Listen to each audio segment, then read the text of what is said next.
Aloha guys, JRTV here. Actually featuring a special sailing class activity. Very enjoyable stuff. I've actually been on these myself at a younger age.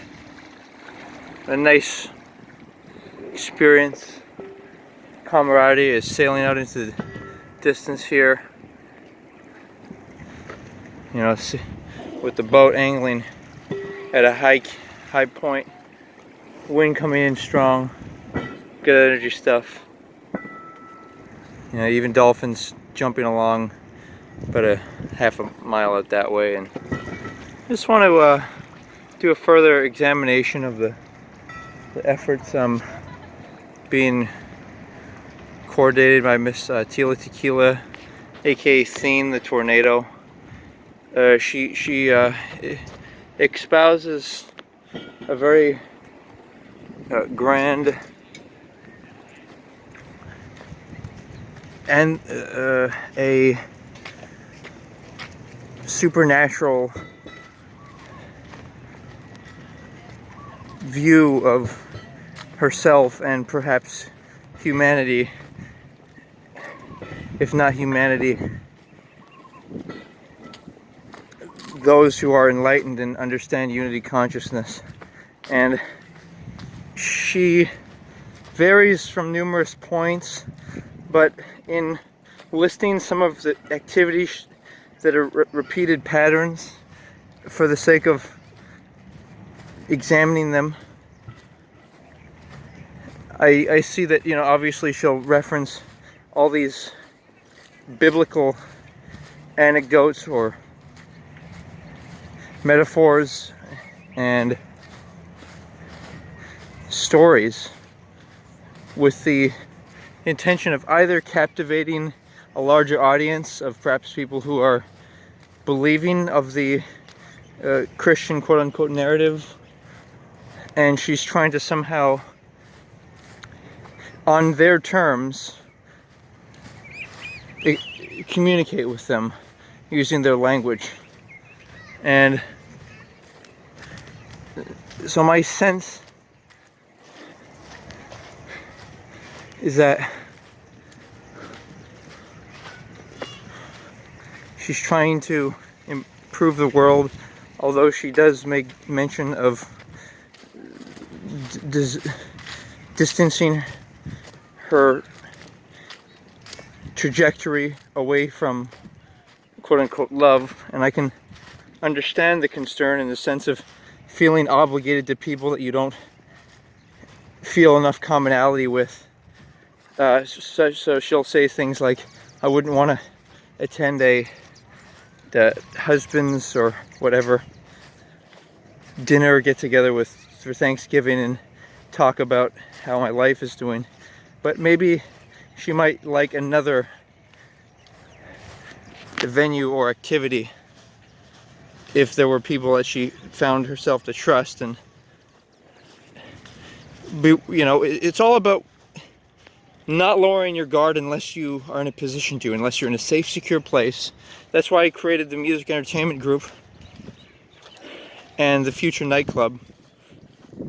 The idea is to have separate dance floors so there's less emphasis on seduction and all this craziness of alcohol consumption, to limit your awareness and perceptive ability and sense of your own emotions so that you engage and do things that you otherwise wouldn't want to.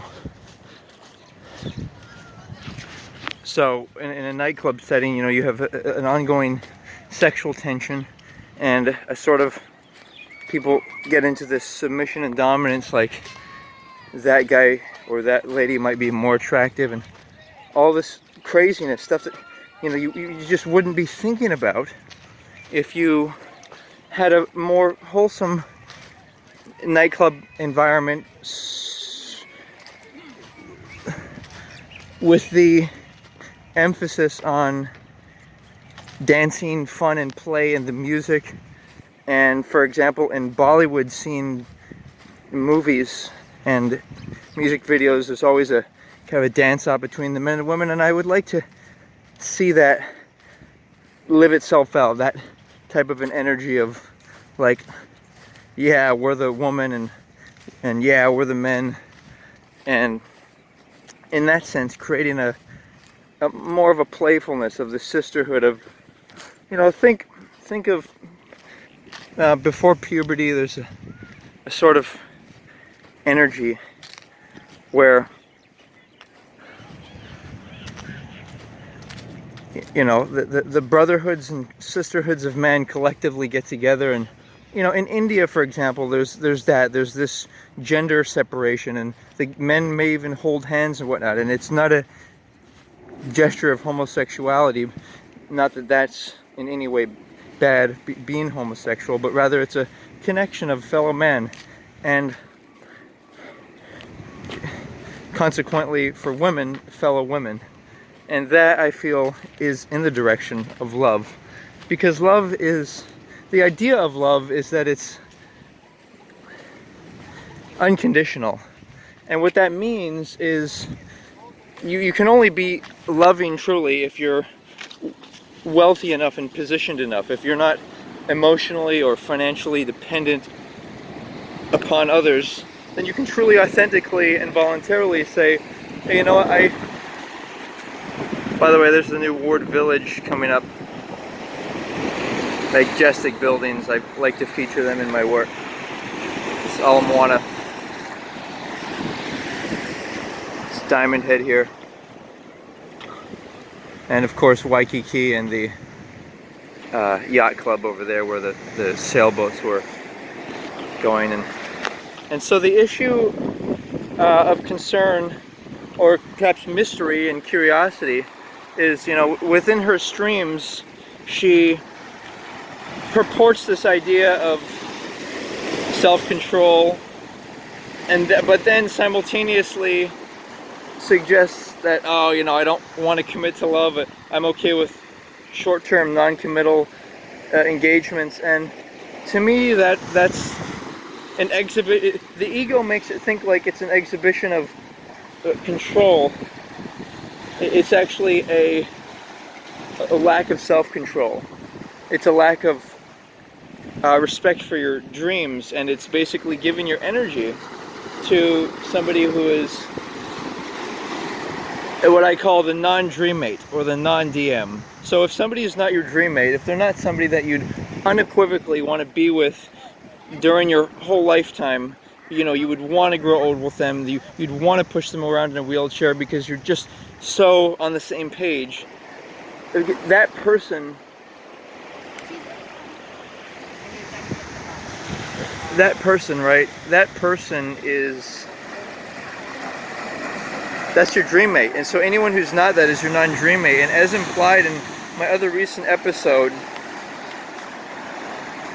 somebody's either your dream mate or they're not. So that's an easy way to categorize. And all these terms like, oh, I think I like this person, or oh, they're attractive, or oh, maybe she'll have interest in me, and you know, all of this, what it ends up being is, it ends up being a bit of a confusion in which the definitions of terms are unclear, and you know, any distraction.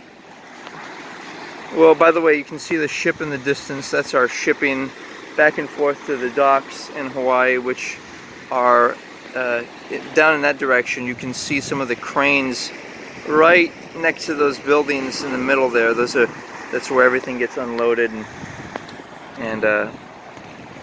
but yeah, I'm appreciative of her streams because I think she's the best entertainer that's, you know, of this day and age, because of her ability to be authentic and be truthful and colorful, and you know, I think it's worth her more so examining what she's actually saying, the actual science of love, quote unquote, which I described in my previous episode. So yeah, I encourage you guys to watch her, and you know, I think she's got this really fun energy that you know, is just her individual truth.